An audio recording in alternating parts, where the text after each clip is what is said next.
mim uma alegria comunicar com os irmãos no Brasil. E eu estou aqui há 1 ano e meio, pouco mais, e estou envolvido num ministério agora ainda de ensino com esse coronavírus. Infelizmente, as viagens que a gente faz têm sido cortadas, mas em alguns casos temos conseguido ensinar módulos através da internet, né, como estamos fazendo aqui agora. Então, quando eu recebo convite, sempre para mim é um prazer. O assunto que o irmão Samuel Fernandes me deu foi o temor do Senhor. Temor do Senhor é um assunto bastante importante no Antigo Testamento. Aparece também no Novo Testamento, mas eu estou me restringindo quase todo ao Antigo. E, para começar, eu quero dar alguns versículos fundamentais, inclusive um deles já foi lido, Provérbios 9, versículo 10. Capítulo 9, versículo 10, está no fim da introdução do livro de Provérbios. E no começo e no fim, nessas duas pontas, de modo estratégico, o autor Salomão apresenta este tema, que é a base para a sabedoria que ele está ensinando. Em versículo 7 de capítulo 1, no prólogo, ele diz: o temor do Senhor é o princípio do saber, mas os loucos desprezam a sabedoria e o ensino. Entre as duas pontas, ainda na introdução, em capítulo 2, nós temos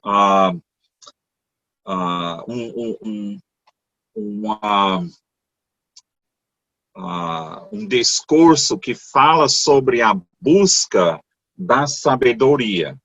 E ele diz no início do capítulo 2, filho meu, se aceitares as minhas palavras e esconderes contigo os meus mandamentos, para buscar a sabedoria. E ele continua falando: se clamares por inteligência, se buscares como a prata, versículos 3 e 4. Então ele chega à consequência dessa condição, dessa busca. É o quê? Em versículo 5. Então entenderás o temor do Senhor e acharás o conhecimento de Deus. Então, aqui, este capítulo é muito importante porque fala da busca da sabedoria.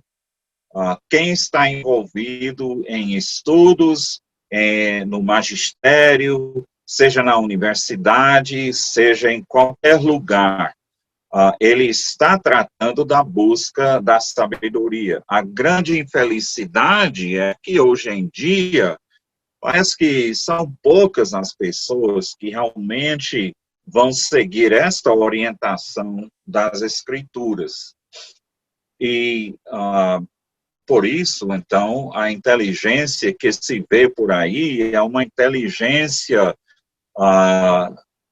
maliciosa, é uma inteligência que a verdade se perdeu para muitas pessoas. Nós ficamos frustrados, às vezes, com pessoas na liderança, pessoas em que parece que a verdade não tem nada a ver. Eles estão falando o que é conveniente para adiantar o seu programa. E podem se contradizer, isso não tem nada a ver. Isso é uma grande infelicidade. Porque eles não estão começando com o temor do Senhor. Uma atitude que leva Deus a sério e reconhece que iremos prestar contas a Ele. Então, isto refreia a nossa tendência arrogante, a nossa soberba de querer mandar na nossa vida, mandar na vida dos outros, e nos torna humilde. E isto vai, como vamos ver, isto vai influenciar grandemente o meu relacionamento com as pessoas também. Outro versículo fundamental se encontra em Salmo 110, aliás, 111, que está ensinando a mesma coisa. Salmo 111 termina, versículo 10, dizendo o seguinte: o temor do Senhor é o princípio da sabedoria.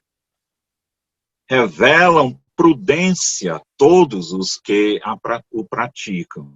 O seu louvor permanece para sempre.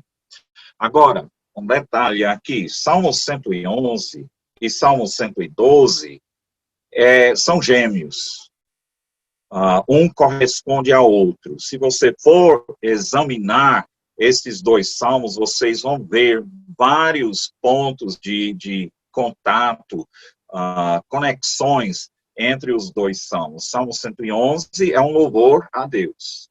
Salmo 112 é um louvor ao homem de Deus. E como é que começa? Salmo 112, versículo 1. Aleluia!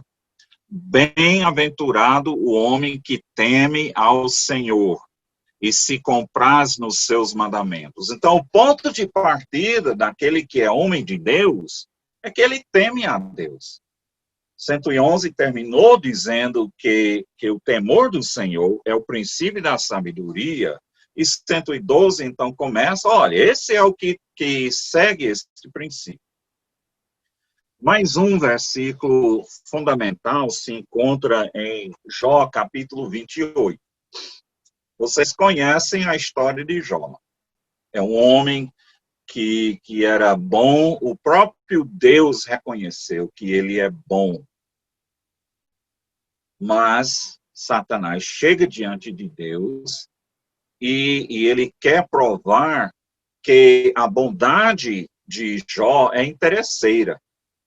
Ele está servindo a Deus por causa dos benefícios que ele recebe de Deus. Tire os benefícios, vai sair também a sua obediência, seu compromisso com Deus. Então, Deus permite que aconteça. Chegam 3 amigos de Jó. E entre os 4, eles tentam desenrolar toda essa calamidade que aconteceu com o nosso herói nessa história. E é muito vai e vem. É conversa para lá e para cá e para todo canto. E depois de tudo, em capítulo 28, temos um intervalo. Depois disso, teremos 3 monólogos. Até aqui eram os diálogos. E nesse intervalo, em capítulo 28, temos uma poesia que trata da sabedoria e mostra a grande capacidade do homem de descobrir as coisas, de tirar o proveito desse mundo em que nós vivemos. Mas então ele levanta a questão, e a sabedoria? Aí o homem não tem condições. Ele não consegue encontrar a sabedoria. Isto só com Deus. O homem depende de Deus para ganhar, para adquirir essa sabedoria. E Deus então diz, o que é essa sabedoria? Eis que o temor do Senhor é a sabedoria, e o apartar-se do mal é o entendimento. Então, esses vários versículos nos mostram a ligação fundamental entre o temor do Senhor e a sabedoria. Sabedoria é o quê? A nossa habilidade de se dar bem nessa vida. Então, se você quer o segredo do universo, é o temor do Senhor. Não tem outro caminho, não. Resumindo brevemente, antes de ver este tema no Antigo Testamento, Eu posso dizer uns 4 pontos que descrevem esse temor do Senhor. Começa com uma grande admiração. E é uma admiração que muitas vezes é pavor mesmo. A pessoa não está alegre, a pessoa está apavorada, confrontada com a grandeza, a majestade de Deus. Pense no povo de Israel, lá no Monte Sinai, ouvindo a voz de Deus, com as trombetas, com o trovão, com a escuridão, com o relâmpago, com a fumaça, com tudo, toda aquela manifestação, o povo ficou amedrontado, ficou cheio de temor. E Moisés disse, olha, não temais. Tem temor e tem temor. E ele disse, não temais. Deus está mostrando o seu poder para que temais a Ele e obedeçais. Quer dizer, tem o temor que nos afasta, a gente quer correr, mas com Deus não tem para onde correr. Mas também, Deus não é como o bicho, né? Se ficar, o bicho come, se correr, o bicho pega, e não tem para onde ir. Mas com Deus não é assim. Ele não é um bicho para tentar nos devorar. Porém, nós precisamos entender que Ele é Deus. Ele não é como nós. Ele não é um super-homem. Ele é totalmente diferente. É um outro ser. Ele é o Criador. Então, começa com este pavor, essa admiração. Agora, no Novo Testamento, tem um paralelo que eu acho muito interessante. O livro de Hebreus menciona todo esse temor do povo de Israel, até de Moisés, em capítulo 12 do seu livro.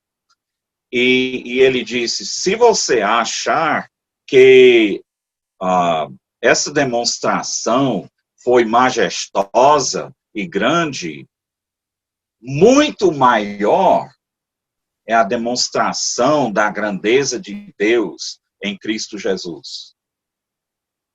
Quem recusava lá na época do Antigo Testamento era responsável diante de Deus, e era coisa muito séria.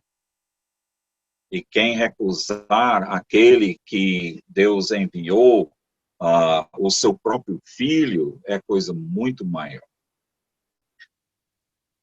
Depois dessa admiração, desse pavor inicial, chega a um temor no sentido de uma grande reverência.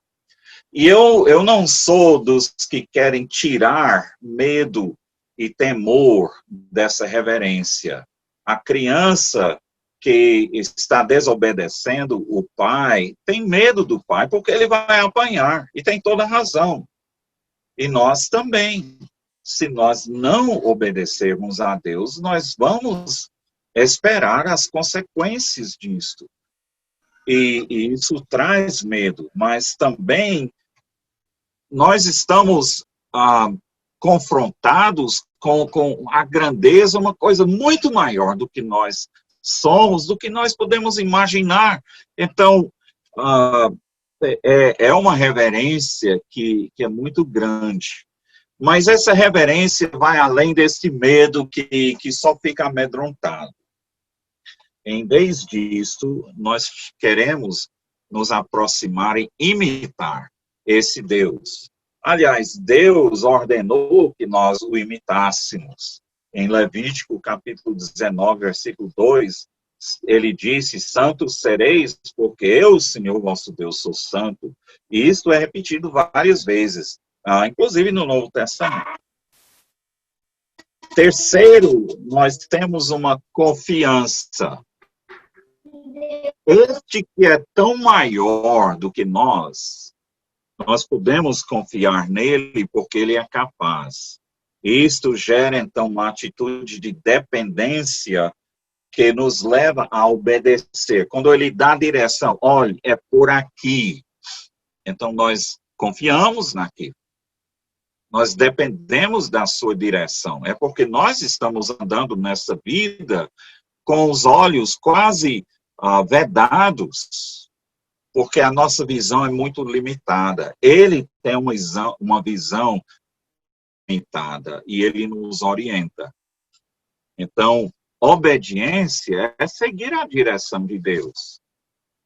E, finalmente, isso produz uma conduta diferenciada.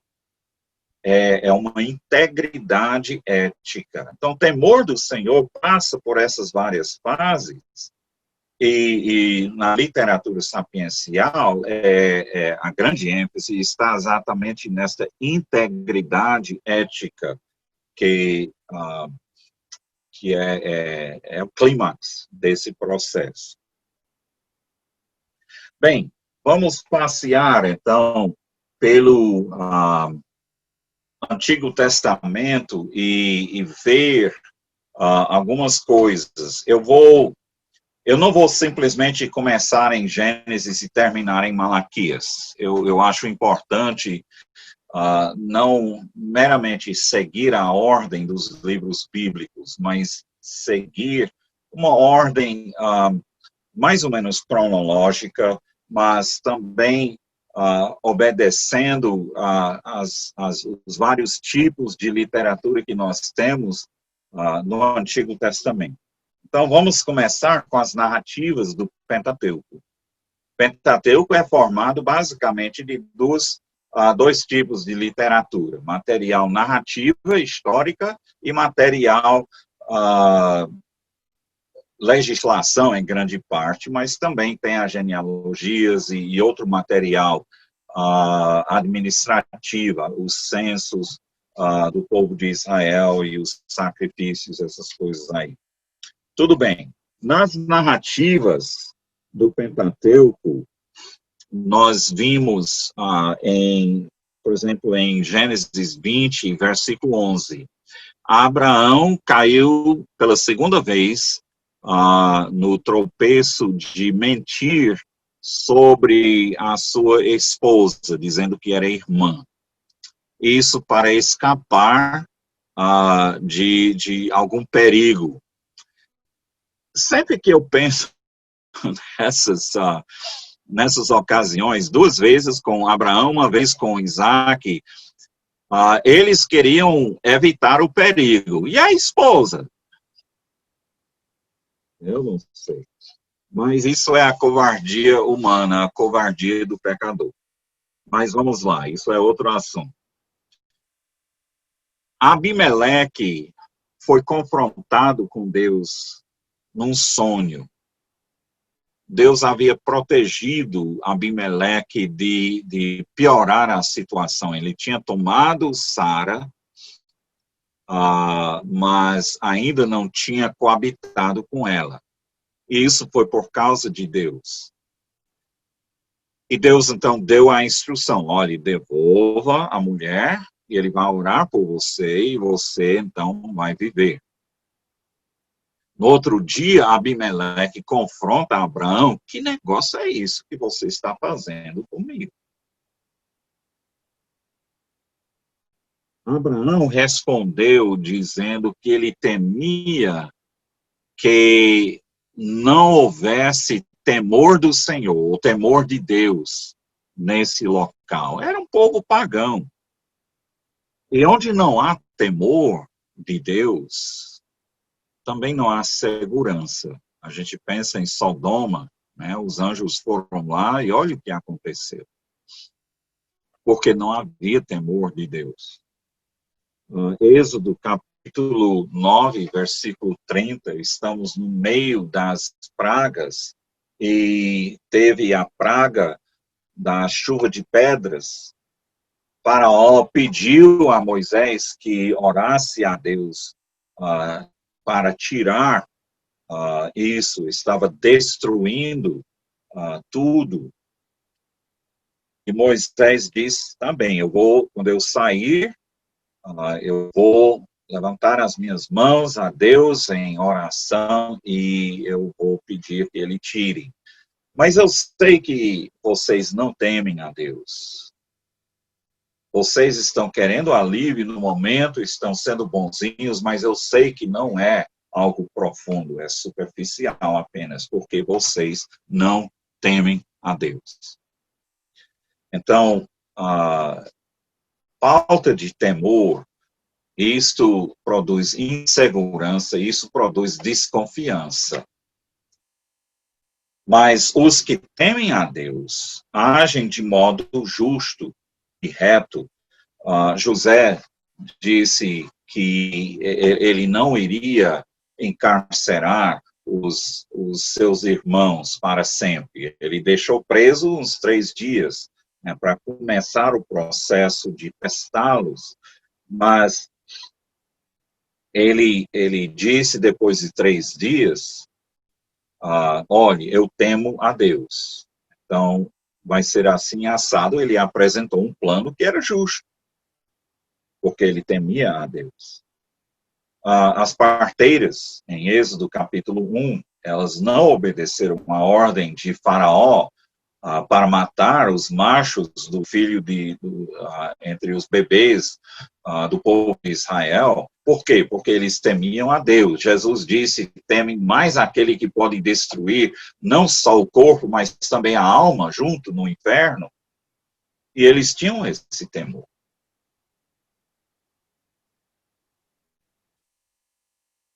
Jetro viu Moisés julgando o povo, os casos entre os israelitas, ele diz, uma pessoa só para tratar dessa multidão toda, você vai se desgastar e desgastar o povo.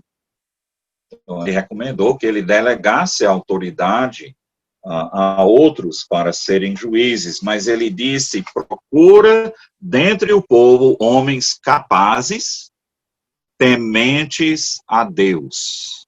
Homens de verdade que aborreçam a avareza.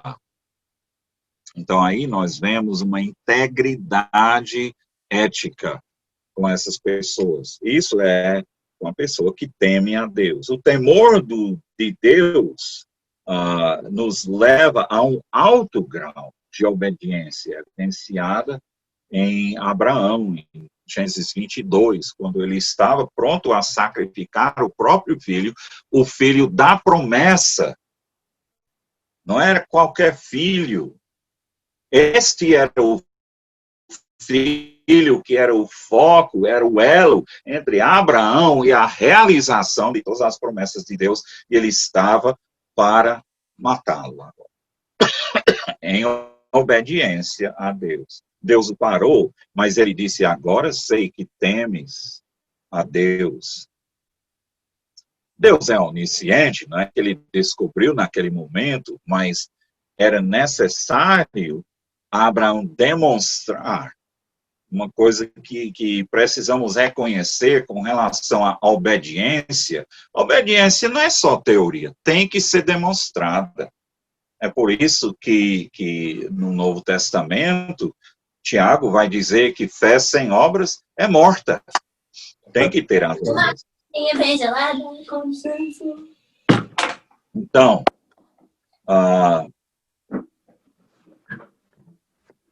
outra coisa que é infeliz. O povo de Israel foi motivado a confiar em Deus, vendo a grande demonstração do seu poder na passagem pelo Mar Vermelho. Eles temeram a Deus e confiaram em Deus e em Moisés. Só que, pouco depois, eles já estavam reclamando e durante todo o tempo no deserto, realmente, o povo criou todo tipo de dificuldade. Então, aí temos o temor de Deus nas narrativas do Pentateuco. Nas leis do Pentateuco, eu vejo 2 ênfases. Realmente não aparece constantemente, mas no livro de Levítico, o temor do Senhor é mencionado em relação aos nossos relacionamentos com os outros. Nós não vamos ser maldosos com os outros. Nós não vamos ser maliciosos com os outros. Por quê? Porque devemos temer a Deus. Em capítulo 25, tratando do ano do jubileu, a questão de uma pessoa que ficasse empobrecida, estava em apuros e tinha que vender terreno, às vezes tinha que vender-se a si mesmo para pagar dívidas, para sobreviver. E nestas situações, o israelita não deveria tirar vantagem. Então, tinham várias leis contra a opressão, relativo ao jubileu e um ano sabático e essas coisas. E Deus, várias vezes, 3 vezes em Levítico 25, versículos 17, 36 e 43, ele diz que o povo deveria temer ao Senhor, em vez de oprimir uns aos outros. No livro de Deuteronômio, o temor do Senhor, quando Moisés manda o povo temer a Deus, quase sempre ele está enfatizando o aspecto de obediência. Ele está dando os mandamentos e tudo isso, e ele está exortando, olhe, obedeça para que te vá bem. Mas os verbos, às vezes ele usa uma série de verbos, temer, servir, amar, obedecer, né? Vários verbos que ele usa que expressam basicamente obediência a Deus, e isso é resultado, então, expressão do temor de Deus. Capítulo 6, versículos de 1 a 3, ele vai, depois de dar os 10 mandamentos, agora ele vai resumir os grandes princípios da lei, em capítulo 6 a 11, e ele diz, olha, eu estou dizendo isso, obedeça a Deus, para que te vá bem. Em versículos 13 a 19, a ênfase na obediência naqueles versículos é na idolatria. Idolatria é uma expressão de falta de temor. Você não teme a Deus. Por quê? Porque você teme outro Deus, ou você acha que o Deus não vai te punir, ou vai ter uma rivalidade entre os deuses, você consegue jogar um contra o outro, você não teme. Então você vai apostatar. Em versículos 20 a 25, o final de capítulo 6, ele trata do caso do filho. O filho pergunta, pai, por que é que precisamos fazer isso? Né? Quantos filhos hoje em dia dizem, por que é que temos que ir para a igreja? Né? E várias outras coisas. Aqui ele diz, olha, conte sua história, dê seu testemunho, é por isso que você vai obedecer.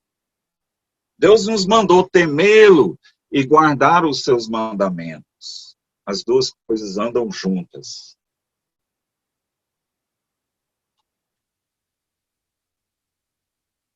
Depois do Pentateuco, temos os livros históricos. E na história de Israel, olhando as ocorrências da palavra temer, temor, notei que vários líderes exortaram o povo de Israel a temer a Deus. Josué, no fim da sua vida, aqueles versículos bem conhecidos, no final de Josué, ele convocou o povo e ele contou a história de tudo que Deus havia feito, entregando a terra ao seu povo, eles dividiram a terra, eles estavam ocupando a terra, era só completar a conquista agora com a mesma fé e confiança que tinha sido demonstrada sob a liderança de Josué. E então ele chega à conclusão. Josué 24, versículo 14. Agora, pois, temei ao Senhor e servi-lo com integridade e com fidelidade. Deitai fora os deuses aos quais serviram vossos pais da além do Eufrates e no Egito, e servi ao Senhor. Porém, se vos parece mal servir ao Senhor, escolhei hoje a quem servais. E se aos deuses a quem serviram vossos pais, que estavam da além do Eufrates, ou aos deuses dos amorreus em cuja terra habitais. Eu e a minha casa serviremos ao Senhor. Então, Josué exortou o povo. Mais tarde, depois do período dos juízes, em que, de fato, o povo não temeu a Deus, em vez disso, foi correndo atrás de outros deuses, nós temos Samuel. E Samuel foi um instrumento de Deus para estabelecer a monarquia. E quando ele ungiu e Saul foi coroado, Samuel exortou o povo naquela ocasião. E, novamente, ele disse, olha, vós e vosso rei precisam temer ao Senhor. Vai andar tudo bem se isto acontecer, mas se não, tudo vai andar muito ruim. Mais um caso que é mencionado específico, Josafá. O livro de Crônicas dedica espaço a este rei e a outros reis importantes que cuidaram bem do reino que Deus entregou na sua mão para governar. E uma coisa que Josafá fez foi estabelecer juízes e tudo, e ele mandou que esses juízos instruíssem o povo na lei de Deus e que eles temessem a Deus e guardassem os seus mandamentos no juízo. Não era para perverter a justiça.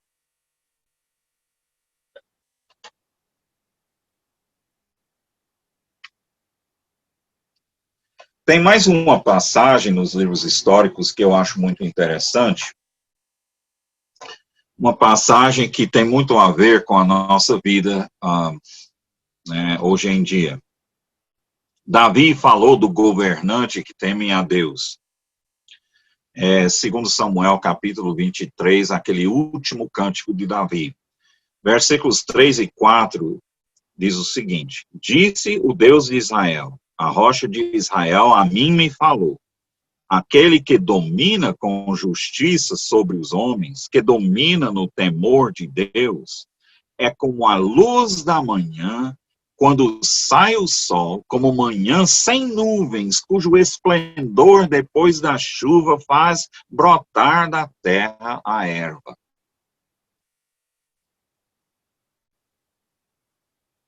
Pense,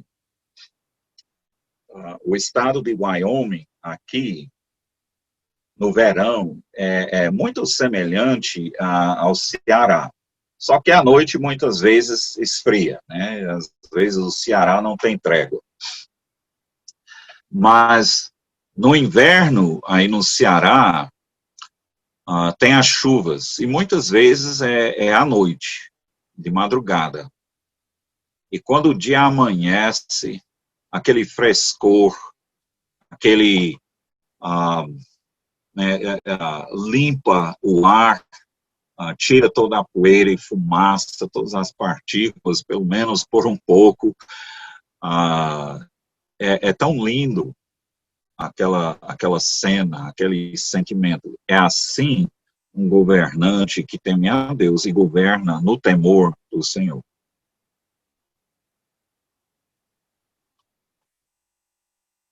Os salmos, tem vários salmos que falam do temor do Senhor. Já mencionei Salmos 111 e 112. Outros dois salmos, entre vários que poderíamos mencionar, Salmo 19. Salmo 19 fala da revelação geral, os céus proclamam a glória do Senhor, e então a revelação especial. A lei do Senhor é perfeita, restaura a alma.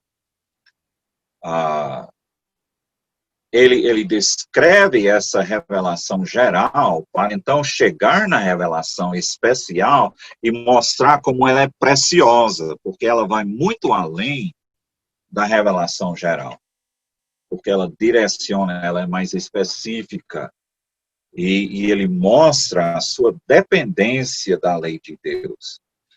Ele usa vários termos, várias expressões para descrever a lei de Deus. E uma delas é o temor do Senhor. E podemos pensar, ainda ele mudou aqui. Porque o paralelo do temor do Senhor é os juízos do Senhor.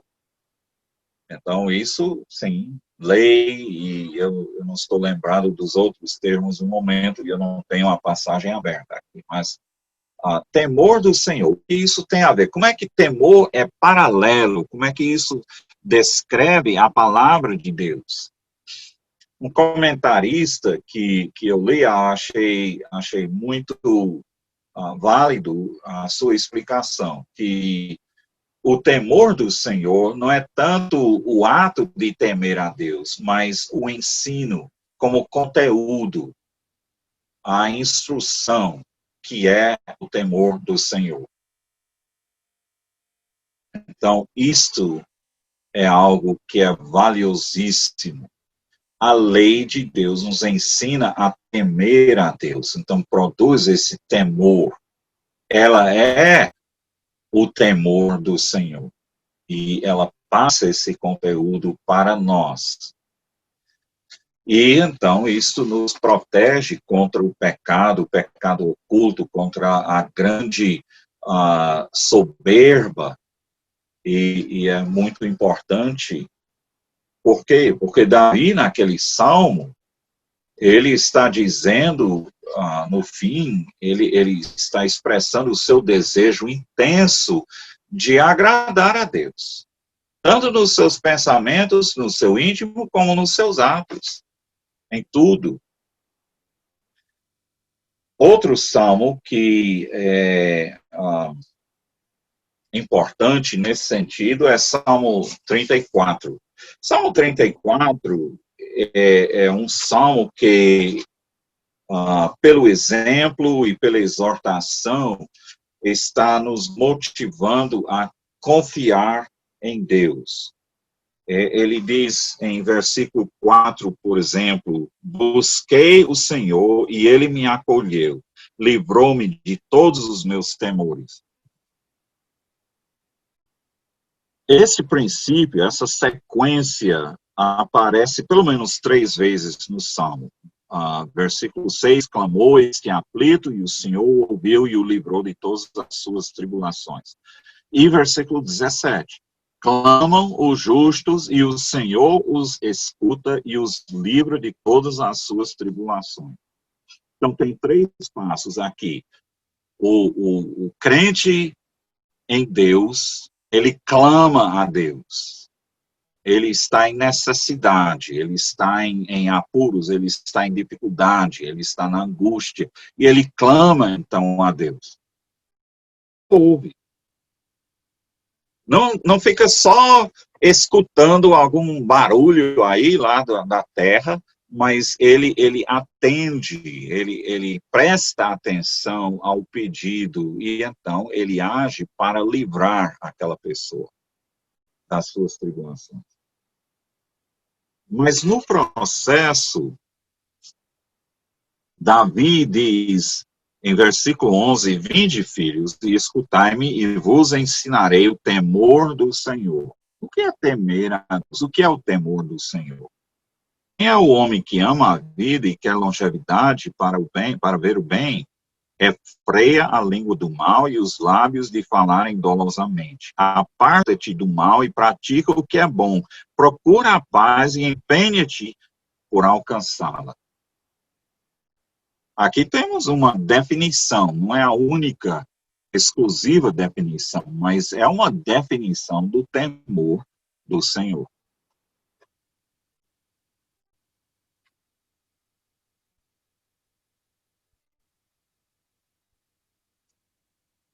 Estou vendo o meu relógio e eu gastei muito tempo e eu estou ainda chegando na literatura sapiencial. Só mencionando nos livros proféticos, Isaías 11, versículos 1 a 5, falam que o Messias, ele vai ser guiado pelo temor do Senhor.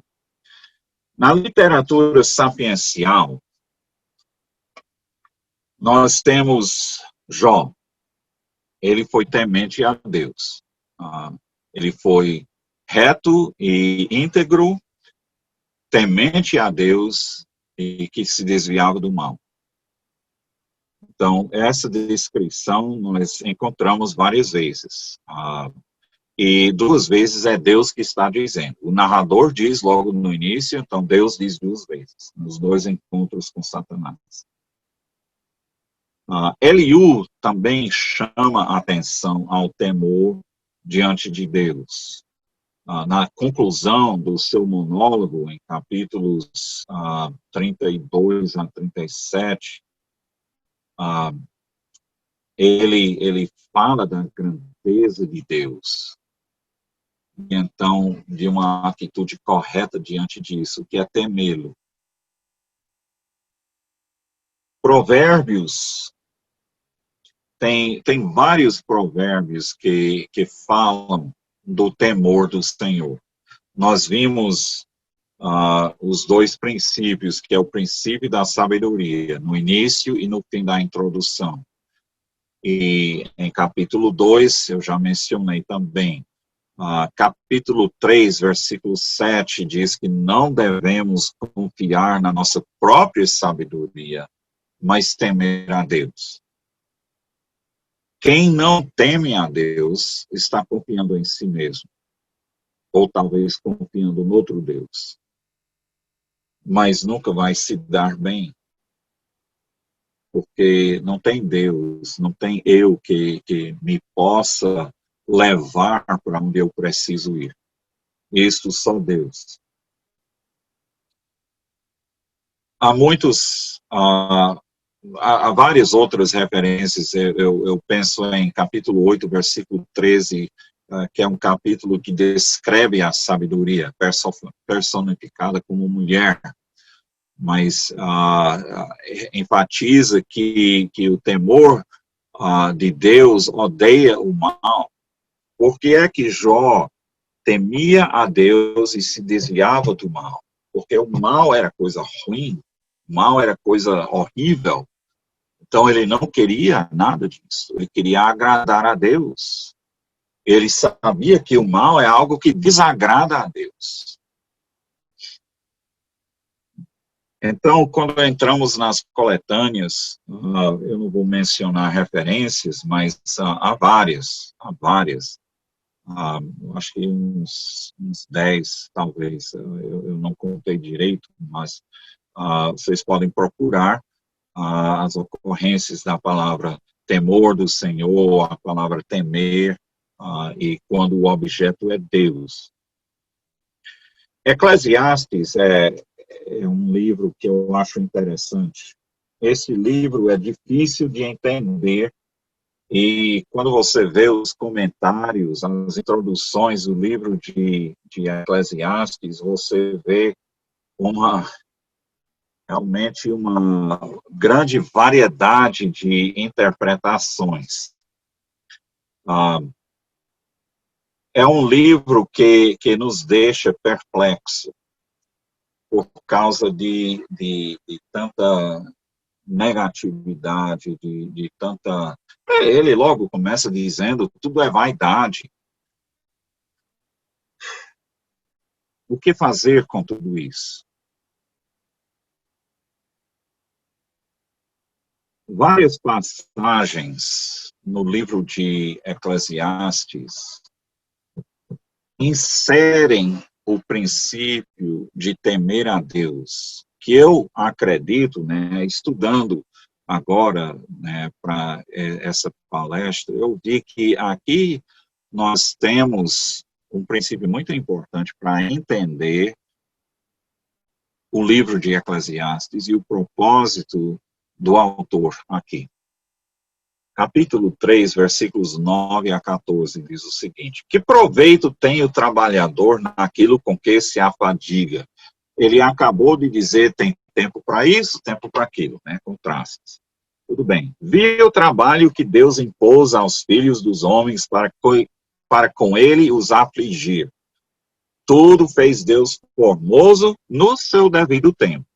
Também pôs a eternidade no coração do homem, sem que este possa descobrir as obras que Deus fez desde o princípio até o fim. Então, nós temos um vislumbre, nós percebemos que há algo mais, mas enxergar aquele algo mais não podemos. Sei que nada há melhor para o homem do que regozijar-se e levar vida regalada. E também que é dom de Deus que possa o homem comer, beber e desfrutar o bem de todo o seu trabalho. Aqui um princípio muito importante é contentamento. Paulo disse, tudo posso naquele que me fortalece. Ele não estava falando em conquistar fortalezas e tudo isso. Não, ele estava falando de lidar com toda e qualquer situação.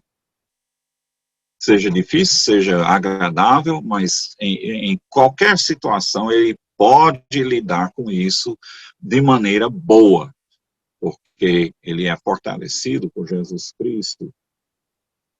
E o autor de Eclesiastes está dizendo, olha, isso aqui nós precisamos aceitar aquilo que Deus nos deu. E regozijar nisso. Por que ficar triste? Porque não é tudo que a gente queria. Então ele diz, versículo 14, sei que tudo quanto Deus faz durará eternamente. Nada se lhe pode acrescentar e nada lhe tirar. E isto faz Deus para que os homens temam diante dele. No livro de Eclesiastes, o autor está falando de todas as incertezas dessa vida, todas as frustrações dessa vida. E nisso tudo a gente não consegue descobrir o segredo, não conseguimos entender para poder, pelo menos,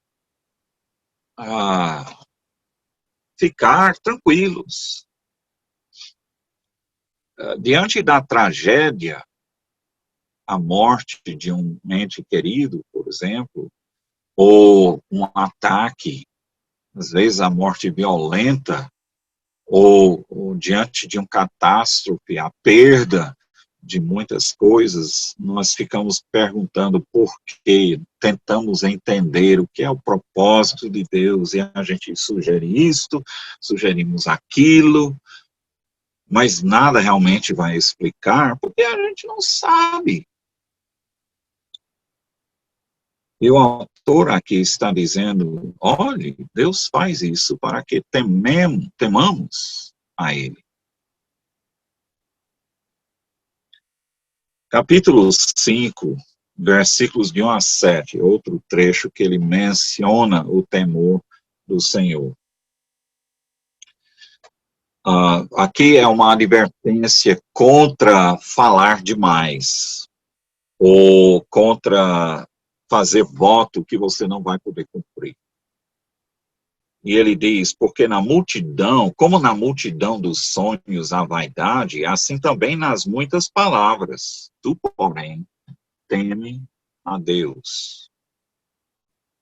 Às vezes o temor de Deus nos faz calar, que até o insensato, quando ele se cala, é tido por sábio. Capítulo 7, versículos 15 a 8. Aqui é o que dá encrenca para muitos comentaristas. Tudo isto vi nos dias da minha vaidade, há justo que perece na sua justiça e há perverso que prolonga os seus dias na sua perversidade. Não sejas demasiadamente justo, nem exageradamente sábio. Por que te destruirias a ti mesmo? Não sejas demasiadamente perverso, nem sejas louco, porque morrerias fora do teu tempo. Bom é que retenhas isto e também daquilo não retires a mão. Pois quem teme a Deus se afasta de tudo isso. Eu modifiquei a atualizada aí um pouco, eu achei um pouco forte a tradução de tudo isto sai ileso, porque todo o livro de Eclesiastes está dizendo que nós não saímos ilesos, sofremos frustrações, desastres e tal.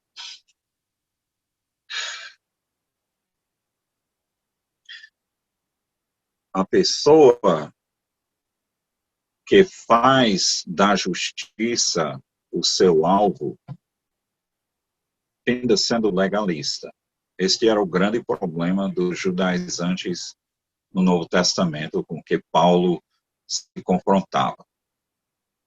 Porque para eles a justiça era o alvo.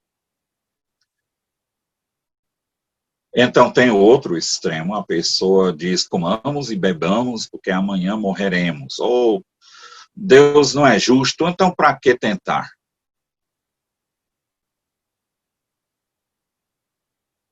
O autor de Eclesiastes diz, olhe, tema a Deus. Aceite aquilo que ele vem trazendo a cada momento. Agradeça, se regozije com as coisas boas.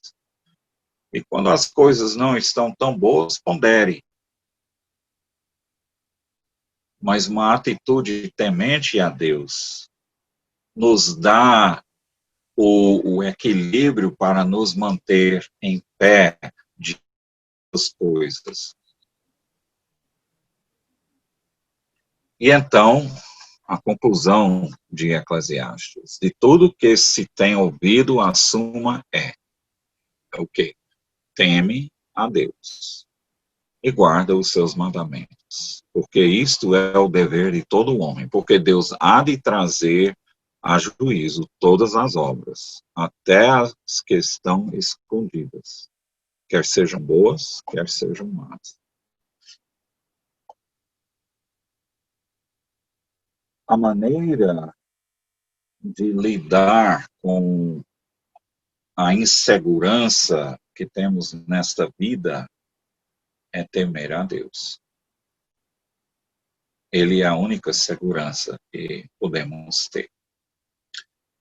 Eu agradeço muito a sua atenção, essa oportunidade. E eu entrego agora, então, a palavra a quem vai concluir.